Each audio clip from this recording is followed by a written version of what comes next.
औज़ुबिल्लाहिमिनश्शैतानिर्रजीम बिस्मिल्लाहिर्रहमानिर्रहीम अस्सलाम वालेकुम। मैं हूँ doctor Zainullah Khattak, chairman Pakistan institute of political science.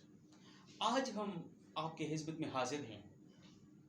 आज हम बात करेंगे power and function of the village या नेबरहुड कौंसिल के जो चेयरमैन हैं उनकी एहतियात और जिम्मेदारियों के हवाले से हम बात करेंगे। एज यू नो डेट कि खैबर पख्तूनख्वा का मौजूदा जो निज़ाम है लोकल गवर्नमेंट बलदियाती इदारों का, उसमें जो बुनियादी यूनिट है वो विलेज कौंसिल या नेबरहुड कौंसिल उसको कहते हैं। गांव में छोटे छोटे चंद गाँवों को मिला के उसको विलेज कौंसिल बना दिया गया है और ये स्मॉलेस्ट यूनिट है। पहले यूनियन कौंसिल का होता था और यूनियन कौंसिल से भी एक स्मॉलेस्ट एडमिनिस्ट्रेटिव यूनिट है पाकिस्तान में। और फिर शहरों में जो है उसको नेबरहुड कौंसिल कहते हैं, जिसमें तकरीबन 20,000 आबादी का एक यूनिट है। अब इन बुनियादी जो यूनिट्स हैं यहाँ पे local bodies local government election के नतीजे में चेयरमैन का इंतखाब होता है। तो इस वजह से जो विलेज कौंसिल का होगा उसको chairman of the village council और जो नेबरहुड कौंसिल का होगा उसको chairman of the neighbourhood council कहते हैं। उनके फंक्शंस और उनकी जो पावर्स हैं उसके हवाले से आज के सेशन में हम बात करेंगे। हमारी कोशिश होगी कि हम आप लोगों को बता सकें कि विलेज या नेबरहुड कौंसिल के चेयरमैनों के पास कौन कौन से एहतियात हैं। इस हवाले से आज का हमारा सेशन है। उम्मीद है कि आपको पसंद आएगा। जी, फर्स्ट हम बात करते हैं पावर और फंक्शन ऑफ द चेयरमैन के हवाले से। थ्री इंपॉर्टेंट लेवल्स हैं। यानी एक चेयरमैन जो होगा, जो विलेज का है या नेबरहुड का होगा, उनके पास 3 किस्म के एख्तियारात होते हैं। उनके पास 3 मुख्तलिफ रोल है, 3 मुख्तलिफ किरदार है। चेयरमैन तो एक है लेकिन उसने 3 किरदार जो है उसको परफॉर्म करना है। एक किरदार उनका होगा एडमिनिस्ट्रेटिवली एग्जीक्यूटिवली ऑफ द हिज अपने विलेज कौंसिल या नेबरहुड कौंसिल का एडमिनिस्ट्रेटिव रिस्पांसिबिलिटी उसके पास होगी। Secondly he will be the speaker या प्रिजाइडिंग ऑफिसर होगा ऑफ द विलेज कौंसिल। चूंकि विलेज या नेबरहुड में 7 मेंबरान पे मुश्तमिल एक कौंसिल भी मौजूद है, जिनमें से 3 जनरल कौंसिल, एक वमेन, एक यूथ, एक मजदूर किसान और एक माइनॉरिटी। तो ये 7 मेंबरान का एक कौंसिल होता है। उस कौंसिल का जो स्पीकर होगा, जो उसको प्रिजाइड करेगा, वो रोल भी चेयरमैन के पास होगा। बिकॉज इन द न्यू जो सेटअप है इसमें नायब नाजिम का कोई ओहदा नहीं है। देयर इज नो नायब नाजिम या नायब चेयरमैन, ठीक है। और थर्ड जो इसके पास होगा, he will be representative in tehsil council. वो अपने विलेज कौंसिल या नेबरहुड कौंसिल को तहसील लेवल पे या टाउन रिप्रेजेंट करेगा। He will be the representative होगा। तो इस तरीके से एक चेयरमैन जो विलेज कौंसिल का है या नेबरहुड का है, उनके पास 3 किरदार हैं। फर्स्ट किरदार के हवाले से हम बात करेंगे जो कि एडमिनिस्ट्रेटिव है, जो कि इंतजामी लिहाज से है। फर्स्ट उनका ये किरदार होगा कि he will be the administrator of his village council. वो अपने विलेज कौंसिल या नेबरहुड का एडमिनिस्ट्रेटर होगा। उनकी एडमिनिस्ट्रेशन को इंतजामात की लुक आफ्टर करेगा, उनको देखेगा। सेकंड उसके पास जो फंक्शन होगा एज एडमिनिस्ट्रेटर के तौर पर, वो अपने विलेज कौंसिल या नेबरहुड कौंसिल का सालाना जो बजट है उसको प्रिपेयर भी करेगा और कौंसिल के सामने पेश करेगा। कौंसिल से मुराद विलेज या नेबरहुड कौंसिल है। उनके सामने बजट तैयार करेगा जो सालाना बजट है और फिर वहां से उस बजट को पास भी कराएगा। तो ये रिस्पॉन्सिबिलिटी भी एडमिनिस्ट्रेटिवली विलेज कौंसिल या नेबरहुड के चेयरमैन के पास है। थर्ड जो इंपॉर्टेंट काम ये है कि उसी जो विलेज कौंसिल है या नेबरहुड है उसकी जुरिसडिक्शन में, इलाके में जो बुनियादी म्युनिसिपल सर्विसेज की जो इंफ्रास्ट्रक्चर है, जो बुनियादी इदारे हैं सर्विसेज प्रोवाइड करने वाले, वो आल इदारे जो है वो उनका जो निगरान होगा वो विलेज काउंसिल का चेयरमैन होगा। एंड बिकॉज ये एडमिनिस्ट्रेटिव हेड हैं, वो एग्जीक्यूशन करेगा एडमिनिस्ट्रेटिवली, वो अपने विलेज ये नेबरहुड काउंसिल के तमाम इदारों का हेड होगा। इसके अलावा उसी अपने विलेज या नेबरहुड काउंसिल के अंदर जितनी भी डिस्प्यूट्स हैं उनके लिए डिस्प्यूट रिजोल्यूशन को कमेटी बनाएगा या जरगा बनाएगा और उनकी कोशिश होगी कि वो डिस्प्यूट को सेटल करें। तो डिस्प्यूट सेटलमेंट भी, अमन व अमान लाना भी विलेज काउंसिल चेयरमैन के दायरा इख्तियार में है, उनके पास ये पावर भी है। फिर उनके पास ये है कि जितनी भी डिस्ट्रिक्ट लेवल के एडमिनिस्ट्रेशन डिपार्टमेंट्स या ऑफिसेज हैं उनके विलेज में या नेबरहुड में, यानी अगर विलेज काउंसिल है तो वहाँ पे डिस्ट्रिक्ट के जो डिपार्टमेंट्स हैं, डिस्ट्रिक्ट एडमिनिस्ट्रेशंस, या अगर नेबरहुड है तो वहाँ डिस्ट्रिक्ट एडमिनिस्ट्रेशन के जो डिपार्टमेंट्स हैं उन तमाम डिपार्टमेंट्स की रिपोर्ट तैयार करना, उन तमाम डिपार्टमेंट्स की जो है लुक आफ्टर करना, ये इसकी रिस्पॉन्सिबिलिटी होगी as a head of administrative head के तौर पर। मिसाल के तौर पर अगर आपके विलेज या नेबरहुड में स्कूल है, हस्पताल है, हॉस्पिटल्स हैं, इसके अलावा और इदारे हैं, इंस्टीट्यूट है, तो उन तमाम इंस्टीट्यूट के बारे में रिपोर्ट तैयार करना, चाहे वो एनुअल बेस पे हो या क्वार्टर बेसिस पे हो, वो विलेज काउंसिल चेयरमैन का काम है कि उन इदारे, क्योंकि वो इदारे बुनियादी तौर पर तो डिस्ट्रिक्ट एडमिनिस्ट्रेशन के हैं, चाहे स्कूल्स हैं, चाहे अस्पताल है, चाहे कॉलेजेस हैं, चाहे सोशल वेलफेयर के कुछ इदारे हो, तो उनके बारे में रिपोर्ट तैयार करना विलेज काउंसिल या नेबरहुड काउंसिल के चेयरमैन के दायरा इख्तियार में है।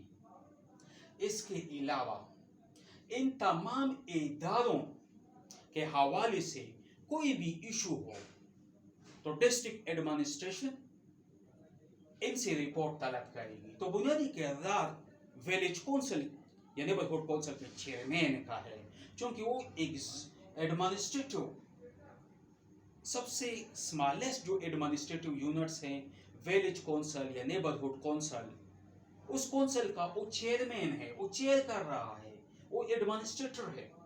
इसके अलावा वो इन तमाम इदारों जो उनके विलेज या नेबरहुड में है उनकी परफॉर्मेंस रिपोर्ट प्रिपेयर करना इनका काम है, और फिर उस रिपोर्ट को डिस्ट्रिक्ट गवर्नमेंट तक कम्युनिकेट करना, ये भी विलेज काउंसिल या नेबरहुड काउंसिल चेयरमैन का काम है। इसके अलावा एक और बुनियादी काम रजिस्ट्रेशन एक्ट के मुताबिक मैरिज रजिस्ट्रेशन है, बर्थ रजिस्ट्रेशंस हैं, डाइवोर्स रजिस्ट्रेशंस हैं, डेथ सर्टिफिकेट्स हैं, इन तमाम चीज़ों की निगरानी करना और इन तमाम को जो मैरिज के लिए है, बर्थ के लिए हैं, और निगरान को मुकर्रर करना, उनका लुक आफ्टर करना, ये भी दायरा इख्तियार है विलेज या नेबरहुड चेयरमैन के पास।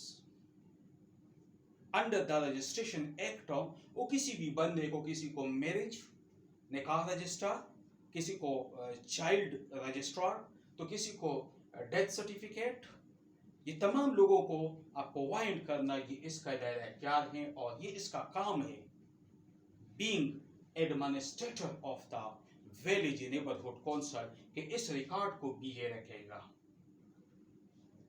और फिर दो किस्म के यहाँ पे अकाउंट होते हैं हर विलेज काउंसिल में।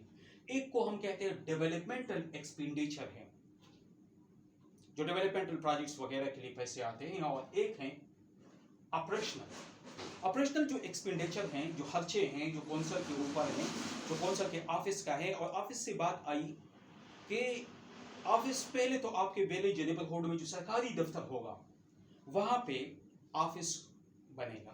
अगर किसी उसमें नहीं है, विलेज नेबरहुड में ऑफिस नहीं है, तो फिर रेंट पे बिल्डिंग मिलेगा, लेकिन वो लेगा एडी जो एडिशनल डायरेक्टर है लोकल गवर्नमेंट, वो लेगा, या उसके तरफ से जो सुपरवाइज ऑफिसर होगा वो लेगा, और वो उसके मुताबिक उसकी जो रेंट है वो आपके ऑपरेशनल एक्सपेंडिचर से अदा होगा, जो ऑपरेशनल एक्सपेंडिचर है। अब ऑपरेशनल एक्सपेंडिचर का जो चेक होगा उसमें 3 बंदों की साइन लाजमी है, सिर्फ और सिर्फ विलेज चेयरमैन नहीं डील कर सकता है इसको। इस पे एक साइन तो विलेज चेयरमैन का होगा as a head of the administrative unit का, ये डील करेगा। सेकेंड इसके पास सेक्रेटरी, और सेक्रेटरी से बात आई, secretary of the village council या नेबरहुड काउंसिल जो है ये एक वो बंदा होता है जो एडमिनिस्ट्रेटिवली असिस्ट करता है विलेज नेबरहुड के चेयरमैन को, और इस हवाले से एक अलग वीडियो भी मैं बनाऊंगा। आप लोग इसको चैनल को सब्सक्राइब करें ताकि आप लोगों को उसके बारे में पता चले कि उनके क्या काम होते हैं, फंक्शन है। अच्छा, अब आते हैं थर्ड पर्सन जो है वो जो सुपरवाइजर अपॉइंट होगा बाय तहसील, उस सुपरवाइजर के, तो ये 3 बंदे मिल के ऑपरेशनल अकाउंट से पैसे निकाल सकते हैं और उनका इस्तेमाल कर सकते हैं।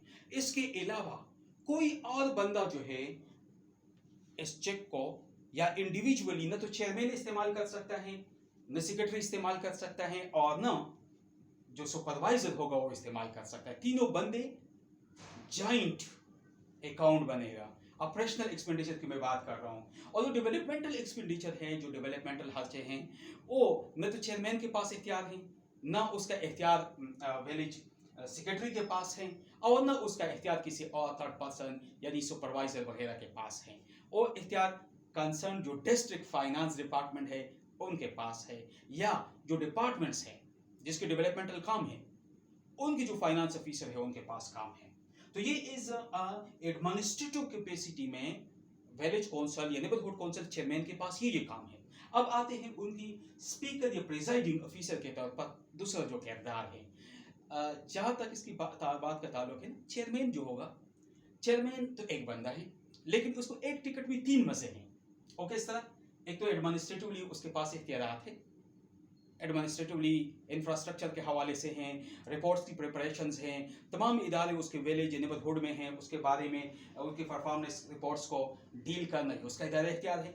सेकेंडली उसके पास स्पीकर या प्रिजाइडिंग ऑफिसर भी होता है, बिकॉज चूंकि नाइब चेयरमैन का ओहदा नहीं है तो ही इज अ स्पीकर या presiding officer of the council है। काउंसिल मींस विलेज काउंसिल अगर है तो विलेज, अगर नेबरहुड है तो नेबरहुड काउंसिल का प्रिजाइडिंग ऑफिसर होगा। वो उनकी तमाम जो काउंसिल्स है उनकी मीटिंग को बुलाना और उनकी मीटिंग की सदारत करना और मीटिंग का रिकॉर्ड मेंटेन रखना। अब रिकॉर्ड से बात आई कि ऑल ऑफ द रिकॉर्ड या ऑल ऑफ द जो भी कम्युनिकेशन होगी वो तो वर्बली हो रही होती है, सब मेंबर है मौजूद होंगे और डिसाइड करेंगे, चीज़ों को डिस्कशन होगी। अब इनका रिकॉर्ड रहना सेक्रेटरी का काम है, यानी secretary of the village neighbourhood का जो सेक्रेटरी होगा उसका काम है कि इनको रिकॉर्ड में लाना है, उनका रिकॉर्ड मेंटेन रखना है। इसके अलावा तमाम जो पॉइंट ऑफ ऑर्डर हैं उनको डिसाइड करना इज अ प्रिजाइडिंग ऑफिसर या स्पीकर के तौर पर चेयरमैन का काम है। विलेज नेबरहुड चेयरमैन का काम है कि वो तमाम ऑर्डर को जो है वो डिसाइड करेगा। इसके अलावा वो मुख्तलिफ किस्म की कमेटियों का इलेक्शन, चूँकि इसका एडमिनिस्ट्रेटिवली ये हैं कि वो मुख्तलिफ कमेटीज़ बनाएगा और वो कमेटीज़ जो डिस्ट्रिक्ट के ऑफिस है उसके नेबरहुड में या उसके विलेज में उनके हवाले से, उनके परफॉर्मेंस के हवाले से लुक आफ्टर करेंगे। तो उन कमेटियों का इलेक्शन भी विलेज काउंसिल चेयरमैन सुपरवाइज करेगा, because is a presiding officer के तौर पर वो करेगा। फिर इसके अलावा इन तमाम रिस्पॉन्सिबिलिटी में ये तमाम जो काम है इसमें सेक्रेटरी उसको असिस्ट करेगा, सेक्रेटरी उसका साथ देगा, और इसके अलावा इनका ये काम है इज अ प्रिजाइडिंग ऑफिसर के तौर पर कि वो कौंसल के तमाम मामलात को, कौंसल के सिक्योरिटी, कौंसल के अखराजात, कौंसल मीटिंग्स और इन तमाम हवाले से कौंसल का जो ऑफिस है, उनका फर्नीचर है, स्टेशनरी है, इनका इंस्पेक्शन करना भी विलेज काउंसिल या नेबरहुड चेयरमैन का काम है, और इसके बारे में बाकायदा रिपोर्ट भी, और ये रिपोर्ट फिर सेक्रेटरी के जरिए से एडी ऑफिस तक ये कम्युनिकेट करेगा, दरमियान में उनका तहसील का जो सुपरवाइजर होगा उनके ज़रिए से वो लेके जाएगा और वो फिर एडी के साथ उसको डिस्कस करेगा अगर कोई इशू इसमें है। तो ये उनकी second responsibility is a presiding is speaker के तौर पर ऑफ द विलेज या नेबरहुड कौंसल। थर्ड जो उसका किरदार है, थर्ड जो इसका रोल है, वो representation in tehsil council. Village council या नेबरहुड कौंसल का जो चेयरमैन होगा वो अपनी तहसील कौंसल का भी मेंबर होगा, वो अपनी तहसील कौंसल में भी अपने विलेज या नेबरहुड की रिप्रेजेंटेटिव होगा, वहां पे अपने कौंसल को अपनी जो इलाका है उसको रिप्रेजेंट करेगा। अब रिप्रेजेंटेशन में क्या है कि वो तहसील कौंसल का मेंबर है। और तहसील कौंसल के हवाले से और वीडियो भी आप एक चैनल को सब्सक्राइब करें, ये वीडियो और भी मैं अपलोड करूंगा तहसील कौंसल के काम के हवाले से, तहसील कौंसल के कंपोजिशन के हवाले से। उसमें हम बात करेंगे कि तहसील कौंसल का क्या किरदार है और किस तरह तहसील कौंसल जो है वहाँ पे ये चेयरमैन जो होते हैं विलेज या नेबरहुड के, वो किस तरह मिल के काम कर रहे होते हैं। अच्छा, तो वहाँ पे तहसील कौंसल का मेंबर होगा, फिर वहाँ पे वो बजट पास करेंगे। सबसे इंपॉर्टेंट काम ये अपनी तहसील के लिए जो बजट है, जो डेवलपमेंटल बजट्स हैं, इस तरीके से वो अपने विलेज नेबरहुड के जो भी काम हैं, जो भी प्रोजेक्ट्स हैं, वो वहाँ वो रिप्रेजेंट करेगा, वो उनको लेके आएगा और बाकायदा वहाँ एनुअल बजट पास, और एनुअल बजट पास होगी और वो बाकायदा उसकी वोटिंग होगी तहसील कौंसल से। फिर इसके बाद ये बाइलाज बना भी सकते हैं तहसील डिपार्टमेंट्स के हवाले से और अमेंड भी कर सकते हैं, उसमें चेंजेस भी ला सकते हैं। पहले से कानून मौजूद है लेट्स सपोज तहसील के हवाले से, उस कंसर्न किसी हवाले से, तो उसमें वो चेंज भी कर सकते हैं, एक न्यू कानून भी बना सकते हैं। तहसील कौंसल का ये काम है। और फिर तहसील कौंसल के पास एक और चीज़ वोट ऑफ नो कॉन्फिडेंस है, वो तहरीक ला सकते हैं, रेजोल्यूशन ला सकते हैं, वो तहसील चेयरमैन को हटा सकते हैं। अगर 2/3 मेजॉरिटी मेंबरान चाहे कि तहसील कौंसल के 2/3 मेंबरान की राय है कि तहसील चेयरमैन के साथ हम नहीं चल सकते, हम तहसील चेयरमैन को रिम्यू करना चाहते हैं, तो वो बाकायदा वोट ऑफ कॉन्फिडेंस भी ला सकते हैं, वो मोशन भी ला सकते हैं। और तहसील चेयरमैन के पास अगर 2/3 मेजॉरिटी नहीं है तो फिर वो तहसील चेयरमैन जो है वो चला जाएगा। फिर इसके बाद इनका ये है कि डिफरेंट स्टैंडिंग कमेटीज होती हैं तहसील कौंसल के लेवल पे, और वो मुख्तलिफ ऑफिसेस को, जिस तरह एजुकेशन है, हेल्थ है, एरीगेशन है, और इसके अलावा सोशल वेलफेयर है, यूथ है, ये तमाम ऑफिसेस को हवाले से मॉनिटरिंग यूनिट स्टैंडिंग कमेटीज बनेगी। तो यही तहसील कौंसल के जो मेंबरान हैं, जो कि बुनियादी तौर पर विलेज नेबरहुड के चेयरमैन होते हैं, ये लोग वहाँ जाते हैं, वहाँ पे बैठते हैं और वहाँ पे इन कमेटियोज में इम्पोर्टेंट किरदार अदा करते हैं। तो यूँ इस तरीके से विलेज नेबरहुड के चेयरमैन के पास ये जो इख्तियार है is a member of the tehsil council, ये सबसे इम्पोर्टेंट टूल है उनके हाथ में, जहाँ इस टूल को इस्तेमाल करके वो अपने विलेज या नेबरहुड में तरक्याती डेवलपमेंटल चीज़ों को, प्रोजेक्ट को भी ला सकते हैं और अपने मसाइल वहाँ पे डिस्कस कर सकते हैं। जो कि तहसील कौंसल में तहसील के जितने भी ऑफिसर होते हैं, डीएसपी हैं, असिस्टेंट कमिश्नर्स हैं, और concern department education, social welfare, health, उन तमाम डिपार्टमेंट्स के हेड वहाँ बैठे होते हैं, उनके रिप्रेजेंटेटिव बैठे होते हैं। तो एक एक बात को वहाँ वो नोट करते हैं, उनका एक्शन लेते हैं। जो ये बहुत इम्पोर्टेंट किरदार तहसील कौंसल में ये अदा कर सकते हैं। और फिर तहसील कौंसल में के पास एक और इम्पोर्टेंट किरदार जो है, एक और इम्पोर्टेंट रोल जो है, वो टैक्सेशन के हवाले से हैं। वो टैक्सेशन भी अपनी जुरिस्डिक्शंस में टैक्सेशन भी लगा सकते हैं और उनके ज़रिए से अपने तहसील के लिए रेवेन्यू कमा सकते हैं। और उस रेवेन्यू को कमाने से वो अपनी तहसील के बजट में मुख्तलिफ डेवलपमेंटल काम कर सकते हैं। तो आज के इस सेशंस में हमने बात की विलेज नेबरहुड कौंसल चेयरमैन के फंक्शन, उनकी जिम्मेदारियों और उनके इख्तियारात के हवाले से। तो विलेज कौंसल या नेबरहुड कौंसल खैबर पख्तूनख्वा में मौजूदा निज़ाम में बुनियादी यूनिट है, सबसे बुनियादी जो बेसिक यूनिट्स हैं। और यहाँ पे chairman of the village neighbourhood council के पास 3 मुख्तलिफ किरदार हैं। एक एडमिनिस्ट्रेटिव किरदार हैं, वो अपने विलेज या अपने नेबरहुड तमाम एडमिनिस्ट्रेटिव फंक्शंस अदा करता है, इंतज़ामी इख्तियारात अदा करता है। सेकंड, उनके पास स्पीकर भी होता है, वो विलेज कौंसल और या नेबरहुड कौंसल, और वहाँ की प्रिजाइडिंग ऑफिसर हैं, तमाम उनकी कार्रवाइयों को करता है, मॉनिटर करता है। थर्ड, उसके पास जो किरदार है वो तहसील में अपने विलेज नेबरहुड के रिप्रेजेंटेशन करता है, उसका रिप्रेजेंटेटिव होता है। तो ये 3 किरदार है विलेज नेबरहुड चेयरमैन के पास।